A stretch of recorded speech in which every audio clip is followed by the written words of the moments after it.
Hello students, क्या हाल चाल। उम्मीद है आप स्वस्थ होंगे, मस्त होंगे और आपकी मैथ की पढ़ाई ज़बरदस्त जोरों शोरों से चल रही होगी। तो स्वागत है एक बार फिर से क्लास 12th के मैथ में। तो आइए देखते हैं क्लास 12th के मैथ में हम चैप्टर नंबर 1 संबंध एवं फलन पढ़ रहे हैं। तो चैप्टर 1 में कुछ हमने डिफिनीशन पढ़े थे और फार्मूला पढ़े थे। हमारा 5वां वीडियो है, क्योंकि हम पूरे इंट्रोडक्शन को क्या कर रहे हैं, पूरे डिटेल के साथ सारे टॉपिक को एग्जाम्पल से समझा कर आपको दिखा रहे हैं। आपको 100 में 100 दिलाने की हमारी गारंटी है कि आपको बोर्ड एग्जाम में 100 में 100 आए, उससे कम का हम गारंटी नहीं लेंगे। क्योंकि 100 में 100 लेकर चलेंगे तो एक आध नंबर अगर गलती से कट जाता है तो कोई दिक्कत नहीं, लेकिन क्या होगा, 100 में 100 का हम तैयारी लेकर चलेंगे। तो कह रहा है कि पूरा होने से पहले सपनों को बताया मत करो। जो सपने आप देख रहे हैं, पूरा होने से पहले किसी को मत कहो कि मेरा सपना ये है, और कर रहे तुम कितनी मेहनत ये किसी को जताया मत करो। किसी से भी मत बोलो कि मैं इतना पढ़ता हूँ, इतना घंटा पढ़ता हूँ, इतना घंटे घूमता हूँ, मत बताओ। नहीं, क्यों क्या होगा, वह आपसे आगे निकल जाएगा, सोचेगा ये इतना पढ़ा तो मैं उससे ज़्यादा पढ़ूंगा। ये क्या करो ना, तो पूरा होने से पहले अपने सपनों को बताओ और कितना मेहनत कर रहे हो ये किसी से जताया मत करें। तो आइए शुरू करते हैं अपना टॉपिक। तो कह रहा है इक्विवेलेंस रिलेशन क्लासेस, मतलब क्या होता है, तुल्यता वर्ग होता क्या कह रहा है। Let R can be equivalence relation is a set A and let a belongs to ए। मतलब क्या हो, किसी भी समुच्चय का जो क्या अवयव ए हो, यदि क्या है ए से, उस समुच्चय ए से क्या हो, संबंधित हो, तो then the set of all those elements of which are related to ए, मतलब ए से जितने भी संबंधित जितने भी अवयव होंगे, इस कॉल्ड इक्विवेलेंस क्लास, उन्हें क्या कहेंगे, इक्विवेलेंस क्लास या तुल्यता वर्ग कहते हैं। A and it is denoted by a, इसको क्या कहते हैं, बड़े ब्रैकेट में क्या करते हैं, लिखते हैं। जहाँ इक्विवेलेंस क्लास ए का इक्विवेलेंस क्लास हो जाएगा curly bracket B belongs to A such that A comma B belongs to R होना चाहिए। तुल्यता वर्ग यदि ए पर परिभाषित संबंध आर, मतलब क्या है, कोई संबंध आर हो, क्या हो, तुल्यता संबंध हो, स्वतुल्य हो, सम्मित हो और संक्रामक हो, यदि क्या होगा, वह तुल्यता संबंध होगा, तभी हम उसका क्या कर सकते हैं, तुल्यता वर्ग निकाल सकते हैं। तो a belongs to a belongs to होना चाहिए क्या, ए से संबंधित होना चाहिए, के लिए तुल्यता वर्ग ए के उन सभी अवयवों का समुच्चय है जो ए से संबंधित है। तो आइए एक एग्जाम्पल से समझते हैं। तो एक एग्जाम्पल दिया है, कह रहा है ए बराबर एक्स बिलोंग्स टू जेड, जहाँ एक्स का मान क्या है, 0 से 12 के बीच में है, में संबंध आर बराबर दिया है, जो संबंध दिया A comma B such that A minus B का मान क्या होना चाहिए, 4 का गुणज होना चाहिए। तो 4 का गुणज होना चाहिए, तो ए में कितने अवयव हैं, यहाँ पर क्या है, यह संबंध क्या है, इसके लिए क्या है, तुल्यता वर्ग है, या क्या है, तुल्यता संबंध है। संबंध आर क्या है, संबंध आर यहाँ पर जो संबंध आर है क्या है, तुल्यता संबंध है। यहाँ पर संबंध आर, चूँकि संबंध आर तुल्यता संबंध है, आर तुल्यता संबंध है, ये क्या है, संबंध आर क्या, तुल्यता संबंध है। और दूसरा पॉइंट है क्या, इसमें अवयव कौन कौन से हैं, ये अवयव इस समुच्चय में अवयव है 0 1 2 3 डॉट डॉट डॉट कहाँ तक, 12 तक इसमें अवयव हैं, 0 से लेकर 12 तक। तो कह रहा है ए माइनस बी क्या होना चाहिए, 4 का गुणज बराबर 4 का गुणज होना चाहिए, 4 का गुणज हो। तो ए माइनस बी क्या होना चाहिए, 4 का गुणज होना चाहिए। यदि क्या करते हैं, एक में से एक घटाएंगे तो आएगा कितना, एक में से एक घटाएंगे तो क्या आ जाएगा, 0। अतः क्या है, यह 4 का गुणज है, यानी एक्स ए का मान 1 1 कामा 1। एक में से क्या करेंगे, 2 को घटाएंगे, एक में 2 घटाएंगे तो आएगा 1 आएगा, तो ये तो नहीं होगा। एक में से 3 को घटाएंगे तब भी 2 आएगा, ये भी नहीं होगा। एक में से 4 को घटाएंगे तब भी नहीं होगा। एक में से 5 को घटाएंगे तो क्या होगा, 4, ये हो जाएगा कितना, 1 कामा 5।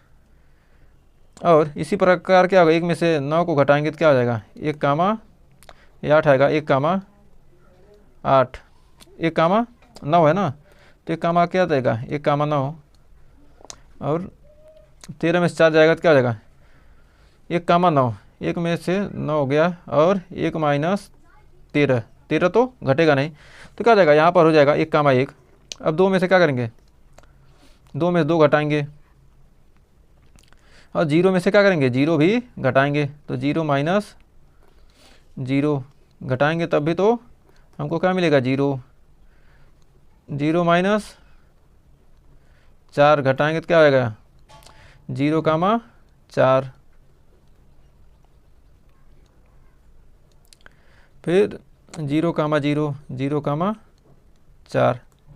तो हमको तुल्यता वर्ग निकालेंगे कैसे, अभी आपको ये तो क्या कर रहा है, ये जो दिया है फंक्शन उसके लिए। अब इसमें पूछा, इसमें क्या है कि क्या करो, 1 का तुल्यता वर्ग निकालो, 1 का क्या करना है, तुल्यता वर्ग निकालना है, इसका तुल्यता वर्ग निकालना है। तो 1 के तुल्यता वर्ग कौन कौन से होंगे, तो 1 का तुल्यता वर्ग निकालना है। तुल्यता वर्ग को क्या कहते हैं, बड़े ब्रैकेट में लिखते हैं। 1 का तुल्यता वर्ग कितना है, 1 है, मतलब जो ये दूसरा वैल्यू है वही हमको लिखना है। 1 है, 5 है, 5 4 9 है, 9 4 13, 13 तो नहीं होगा। फिर हमको 0 का भी, 0 भी है ना, तो 0 का तुल्यता वर्ग कितना हो जाएगा, 0 का तुल्यता वर्ग 0 हो जाएगा, 0 का तुल्यता वर्ग 4 होगा, 8 होगा, 12 होगा। फिर 2 का तुल्यता वर्ग, 2 का तुल्यता वर्ग कितना हो जाएगा, 2 का तुल्यता वर्ग हो जाएगा 2 हो जाएगा, 2 में से 2 जाएगा 0, 6 10, क्या हो गया, 2 का तुल्यता वर्ग हो गया। और 3 का तुल्यता वर्ग निकालना है, तो 3 का क्या हो जाएगा, 3 में से 7, 3 में से 3 जाएगा यानी 0, 3 4 7, 7 4 11। फिर 4 का निकाल लेंगे तुल्यता वर्ग, तो क्या हो जाएगा 4, 4 में 4 जाएगा 0, 8 में 4 जाएगा 4, 12। ये तुल्यता वर्ग यहाँ पर हमने निकाल लिया। अब 5 का तुल्यता वर्ग निकालते हैं। 5 का निकालेंगे तो कितना आएगा, 5 कामा 1, 1, फिर 5 कामा 9, 5 में फिर 5 में से 5 गया 0, 5 फिर 9, 1 4 5 4 9, तो क्या होगा 1 5 9, 5 में से 5 गया, फिर 5 में से 1 गया, फिर 5 में से 9 गया, तो क्या हो गया 5 का, जो इसमें यदि 1 आ रहा है तो 1 इसमें भी आ रहा है, तो दो क्या 1 और 5 के क्या होते हैं, तुल्यता वर्ग समान होंगे। मतलब तुल्यता वर्गों की संख्या कितनी आएगी, जितने क्या है, ये 4 का गुणा जो है ना, तो इतने ही तुल्यता वर्ग का आएगा, जितने नंबर होंगे वही क्या आएंगे, तुल्यता वर्ग आएंगे। तो यहाँ पर हमने क्या किया, ऐसे ही तुल्यता वर्ग निकाल सकते हैं। तो हमें उम्मीद है यहाँ पर क्या होगा 0 0 1 2 3, उसके बाद क्या होंगे 4 8 12, और यहाँ पर 0 भी आएगा ना, 0 4 8 12, 4 का 0 और 4 क्या है, समान है। तुल्यता वर्ग क्या है, 0 और 4 के भी क्या है, समान हैं। 0 और 4 के क्या है, तुल्यता वर्ग बराबर हैं। तो क्या होंगे, इसमें 4 तुल्यता वर्ग इसके निकलेंगे। तो अब आइए तुल्यता वर्ग के गुणधर्म जानते हैं। गुणधर्म इसके होते क्या हैं, तो मान लीजिए क्या इसका गुणधर्म होता है, तुल्यता वर्ग जिसका निकाल रहे हैं वह उसके जो अवयव हैं ए बी सी, मान लेते हैं क्या 3 अवयव हैं, तो उसमें क्या होंगे बी के तुल्यता वर्ग के बराबर होंगे। यदि ए का तुल्यता वर्ग निकालना है तो इसमें जो अवयव है उसका ये तुल्यता वर्ग निकालेंगे तो हमारा ए के ही बराबर मिलेगा। यदि इसमें सी के बराबर भी हो सकता है, ए के बराबर बी के बराबर है ही, तो सी के बराबर भी हो सकता है। फिर ये तुल्यता वर्ग निकालते हैं, 1 2 अवयवों को क्या किए तुल्यता वर्ग निकाल रहे हैं, तो जो उनका इंटरसेक्शन होगा हमेशा फाई आएगा। मतलब 2 अवयवों का ये तुल्यता वर्ग निकालते हैं तो हमेशा इंटरसेक्शन क्या होना चाहिए, फाई होगा। और तीसरा इसका पॉइंट है, ये क्या करते हैं, n अवयव हैं A1 A2 A3 A4 AN, तो इनका यूनियन निकालते हैं। यदि इनका यूनियन निकालते हैं A1 A2 A3 AN, इन सभी तुल्यता वर्ग का क्या कहते हैं, यूनियन निकालेंगे तो क्या हो जाएगा, हमको जो समुच्चय दिया है वही हमको समुच्चय क्या हो जाएगा, प्राप्त हो जाएगा। तो हमें उम्मीद है यहाँ तक आपको कोई डाउट नहीं होगा। तो ये सब सारे डिफिनीशन थे। तो आइए जानते हैं विभिन्न प्रकार के संबंध, कौन कौन से हमने संबंध पढ़ा था। तो और संबंध पढ़ा था तो कैसे हमने निकाला था। तो पहला, यदि क्या है कोई समुच्चय है, इसमें अवयवों की संख्या, तो n बराबर होएगा कितने संबंध बनेंगे, संबंधों की संख्या निकालना है तो n बराबर दिया p, तो नंबर ऑफ रिलेशन, संबंधों की संख्या, संबंधों की संख्या कितनी हो जाएगी 2 का पावर p का power square. Number of reflexive, स्वतुल्य संबंध की संख्या, स्वतुल्य रिफ्लेक्सिव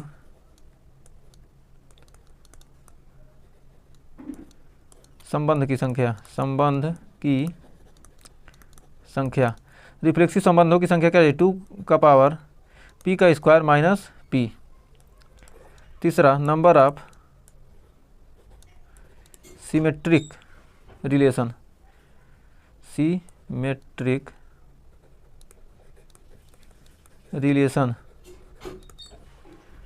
मतलब सममित संबंधों की संख्या कितनी आएगी 2 का power p into p plus 1/2।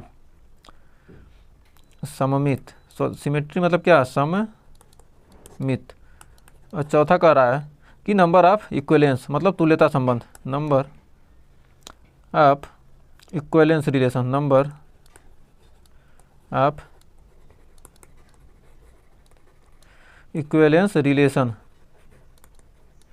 तुल्यता संबंधों की संख्या। ये बेल ट्री से डिफाइन करने, बेल ट्री नाम के क्या थे, बेल नाम के क्या थे, एक मैथमेटिशियन थे, उन्होंने उन्हीं के नाम पर क्या किया गया, इस नियम का नाम रखा गया तुल्यता संबंध। तुल्यता संबंधों की संख्या ज्ञात करने के लिए मतलब क्या, ए में क्या है कोई एक अवयव है, ए में क्या है कोई एक अवयव है, तो n का मान कितना है, एक है, एक n एलिमेंट क्या है, एक है, तो इसके तुल्यता संबंध क्या होगा, एक होगा। और b में क्या है, a में क्या है, यदि दो अवयव हैं तो n बराबर कितना है 2, तो इसमें संबंधों की संख्या क्या हो जाएगी, यहाँ पर एक क्या हो जाएगा, यहाँ एक रखेंगे, इसको क्या करेंगे यहाँ रखेंगे, जो पहले में था उसको यहाँ रखेंगे, एक क्या हो जाएगा 2, तो इतना संबंधों की संख्या 2। यदि क्या हो 3 अवयव हो, यदि क्या है इसमें 3 अवयव हो,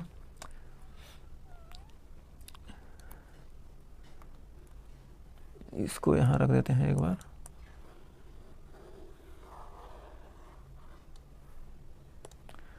यदि यहाँ पर रखते हैं, मान लेते हैं यहाँ रख दिए,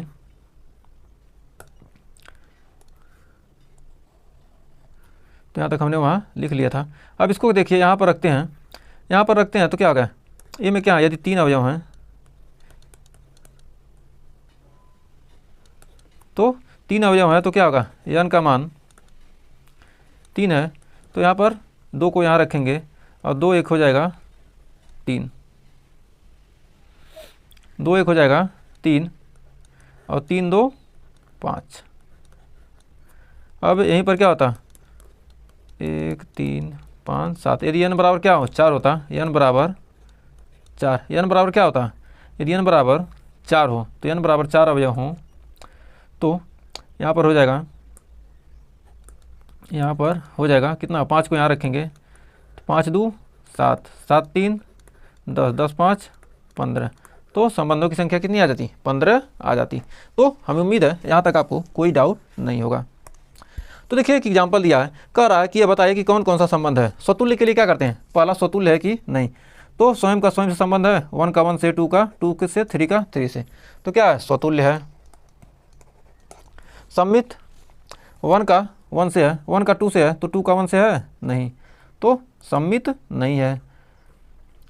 और संक्रामक 1 का 1 से है और 1 का 2 से, तो 1 का 2 से है, तो यहाँ पर 1 का 2 से है, 1 का 1 से, तो यदि 1 का 2 से है, 2 का 2 से, तो 2 का 2 से, 1 का 2 से है ही। फिर 1 का 3 से, तो 3 का 1 से, 1 का 3 से क्या है संक्रामक भी है, संक्रामक भी है। अब स्वतुल्य क्या हो गया, संक्रामक भी है, स्वयं का स्वयं से है और दूसरे से भी है, तो संक्रामक भी हमने यहाँ पर क्या किया, पता कर लिया। अब इसमें भी 1 का 1 से है तो क्या है, 2 का 2 से है, स्वतुल्य नहीं है। 1 का 1 से है, 1 का 2 से, 2 का 1 से, क्या है ये, सममित है, ये क्या है, सममित। संक्रामक 1 का 2 से, 2 का 1 से, यह क्या है, ये संक्रामक भी है। आप पता करिए, 1 का 2 से है, 2 का 1 से है और फिर 1 का 2 से है, तो क्या है, यह स्वयं का स्वयं से तो है नहीं, तो क्या है, सममित। 1 का 2 से है, 2 का 1 से, तो क्या हो गया, सममित है, सममित है।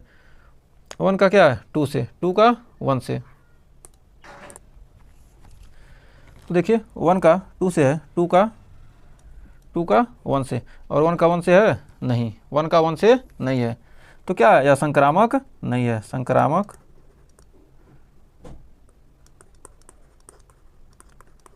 नहीं है। अब देखिए 1 का 1 से है और 1 का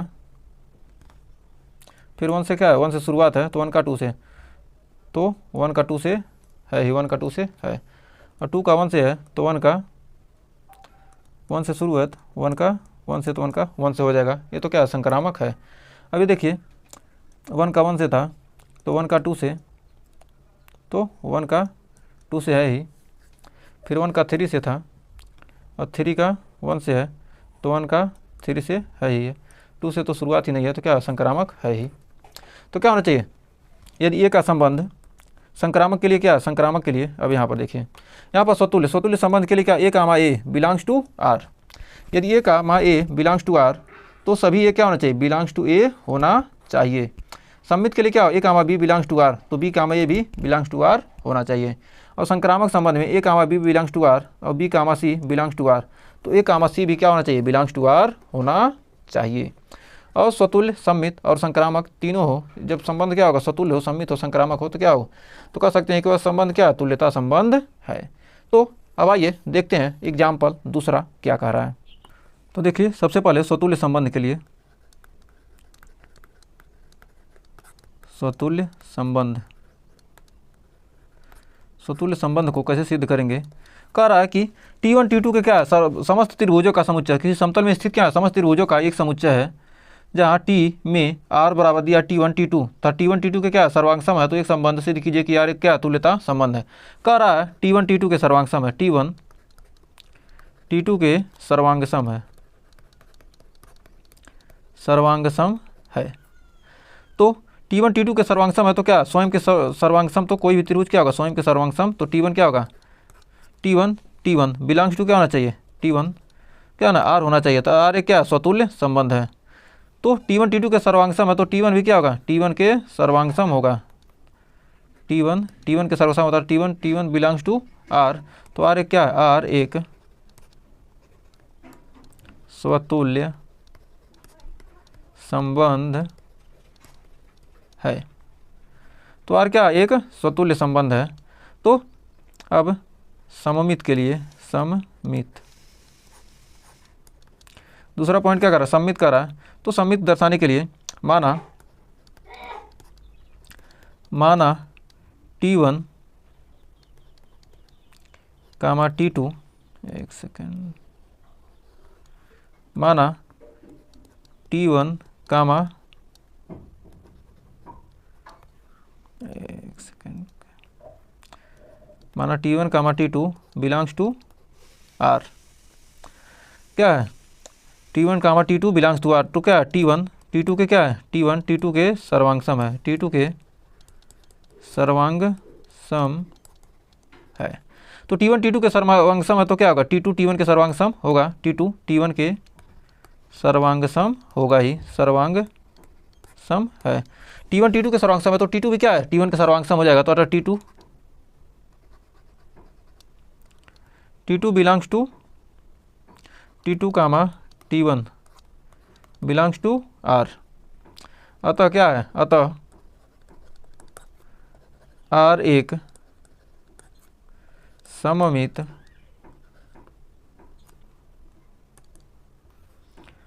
R एक सममित संबंध है। अब पुनः संक्रामक के लिए संक्रामक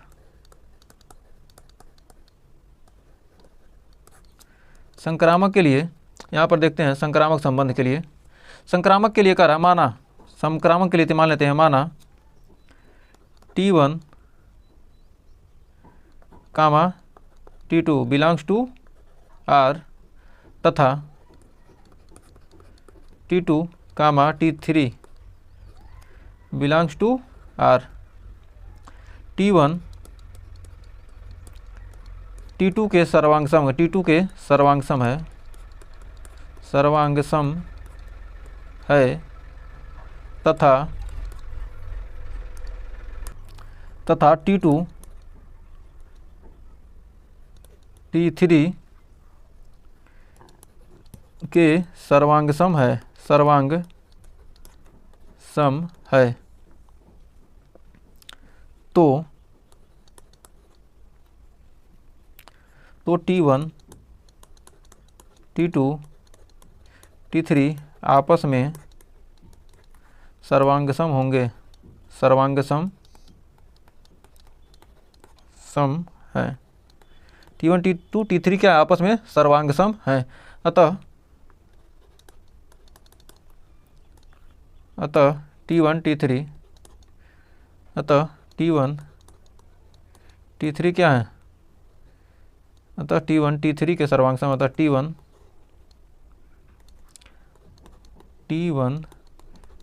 T3 के सर्वांग सम है,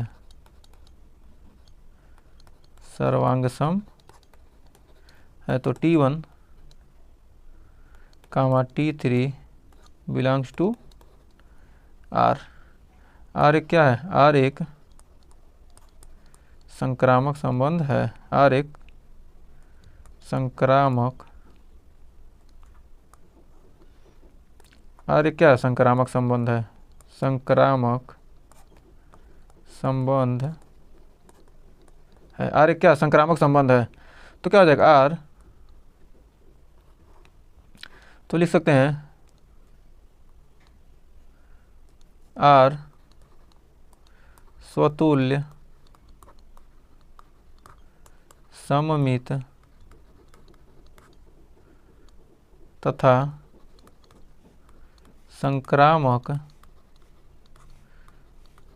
तीनों है, संक्रामक तीनों है। अतः यह तुल्यता संबंध, अतः यह तुल्यता संबंध है, तुल्यता संबंध है। अतः यह क्या है, तुल्यता संबंध है, अतः क्या है, यह एक तुल्यता संबंध है। तो उम्मीद है इस क्वेश्चन में आपको कोई डाउट नहीं होगा और ये क्वेश्चन आपको दूसरा एग्जाम्पल आपको अच्छे से क्लियर हो गया होगा। तो आइए बढ़ते हैं उदाहरण नंबर 3 की तरफ। तो उदाहरण नंबर 3 भी देखिए क्या कर रहा है, बहुत ही बेहतरीन उदाहरण है। तो तीसरा उदाहरण कह रहा है कि मान लीजिए कि यल किसी समतल में स्थित समस्त रेखाओं का एक समुच्चय है। यल क्या है, कोई समतल है, उसमें स्थित क्या है, समस्त रेखाओं का समुच्चय है तथा R L1 L2 R बराबर क्या है, L1 L2, जहाँ L1 L2 पर लंब है। तो समुच्चय L में परिभाषित एक संबंध है। सिद्ध कीजिए कि R सममित है किंतु यह न तो स्वतुल्य है और न ही संक्रामक है। सिद्ध कीजिए क्या, R क्या है, सममित है किंतु न तो स्वतुल्य है और न ही संक्रामक है। तो आइए इसको कैसे सॉल्व करेंगे। तो इसको देखिए हल करते हैं, सॉल्यूशन इसका देखते हैं।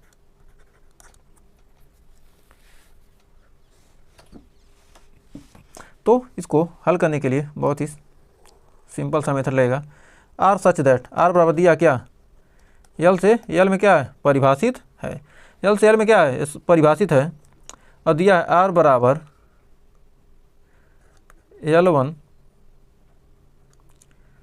L1 comma L2। आर बराबर क्या दिया L1 comma L2 such that L1 क्या L2 पर लंब है। L1 क्या L2 पर लंब है। L1 L2 पर लंब है तो स्वतुल्य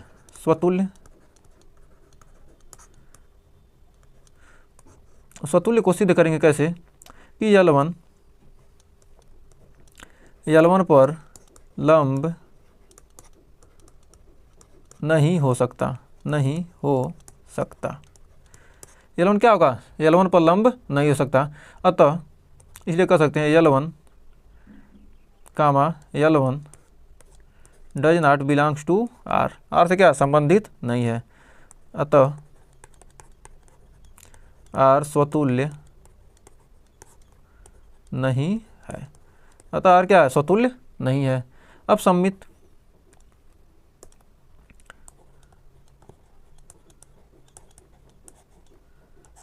के लिए देखते हैं। माना L1 comma L2 belongs to R, तो L1 क्या है L1 L2 पर लंब है, L2 पर लंब है, तो L2 भी क्या होगा L2 भी L1 पर लंब है। देखिए क्या ये L1 है और ये L1 है और ये L2, ये दोनों क्या एक दूसरे पर लंब है, तो L1 L2 पर लंब है तो L2 L1 पर भी लंब होगा। ये तो क्या है ये तो सही है। तो तक कह सकते हैं कि L1 L2 comma L1 belongs to R। R क्या है R एक सममित संबंध है। R क्या है एक सममित संबंध है। तो अब सममित हो गया, अब हमको क्या करना है संक्रामक, अब संक्रामक देखना है। संक्रामक